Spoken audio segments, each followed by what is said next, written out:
We have Nicole Cabell here, and she is going to be our beautiful Lela in the Pearl Fishers this summer. I love melody, I love lyrical music, romantic music, and I love French music, so it's all of it. And I think I'm in that camp of people who say, well, if it's being done, I'm going to see it because it has all the elements operatically that are interesting dramatically, but I do respond to the music.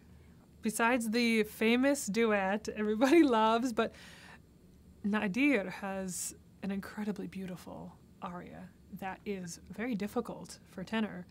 And if people understand this voix mixte, this sort of ability for the tenor to sing in a range that's so high, but it's sort of almost falsetto, if they realize the skill behind that and the ability to sing these long lines, Eric Cutler does such an amazing job at this, I think they will really appreciate it. Musically, this role is really great for me. I don't consider myself a coloratura soprano at all, but there's a little bit of coloratura singing in the beginning. This is typical in a lot of operas. Of course, Traviata, you have this coloratura in the beginning, more dramatic singing at the end.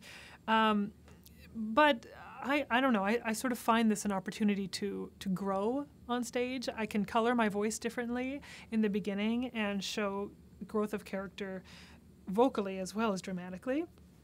I love the aria. I think it's a great aria. It's all about beautiful lyric lines. And you can sing high floated notes and lots of trills and coloratura. And you're able to, of course, in Act 3, bring your drama to it. So for me, of course, it just has all the elements of what you can do vocally, and I really like that. And like I said, I love French music, so I love this lyrical music. We were speaking about the end of the Pearl Fishers, whether or not this is considered a happy ending or a tragic ending, because, of course, we have a death. But I sort of thought, well, it's not really a sad ending. The two people who love each other end up together, but they do so by a sacrifice. And the sacrifice is from Zurga, who has been the cause of their suffering in the first place. So while you have a death, I don't consider it tragic. I consider it sort of hopeful and redeeming. Zurga redeems himself in the end, is making up for his jealousy, his crimes, his wrath. They pledged to stay together despite, well, just say, friends, despite anything that may come along. I think they don't anticipate love getting in their way, but ultimately they fall in love with the same woman. And this temporarily, of course, drives Zurga a little mad, and he goes back on his word.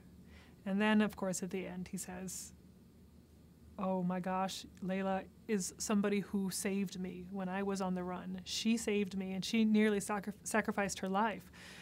So it sort of brings him back to his moral ground. And he realizes that the best thing to do, of course, would be to honor his word and to, again, sacrifice himself for Lela and Nadir to be together. When she was young and she saved Zurga, and she kept quiet when she was being questioned where he was and she was facing possible death, this was very much an act of loyalty and bravery, the same as these sort of issues that she faces later on. Love weakens them all. They all sort of go back on their word because of love. But in the end, of course, you have these moments where, okay, so Lela eventually was too weak to resist. But she's a very strong character, sort of a very human character in a way. We can't all be perfect. And so she does another brave thing, of course, and says, please, when they're in trouble, when their love is discovered, she offers, or rather presents herself as a sacrifice for the two of them, meaning her and Nadir. Of course, the duets, the love duets, if you've ever had blinding, staggering love, you can relate to this too, because they're, Lela, of course, is saying, this is life or death. If I go with you, this could be the end for me. And yet she is too weak to resist, or should I say love is too strong for her to resist. Maybe we've all had situations like that too, where we have been forced to do the wrong thing because we cannot resist the power of love. So these are all sort of very human traits that I think we all could relate to. So, I think opera is about making you feel, but it's also about making you think.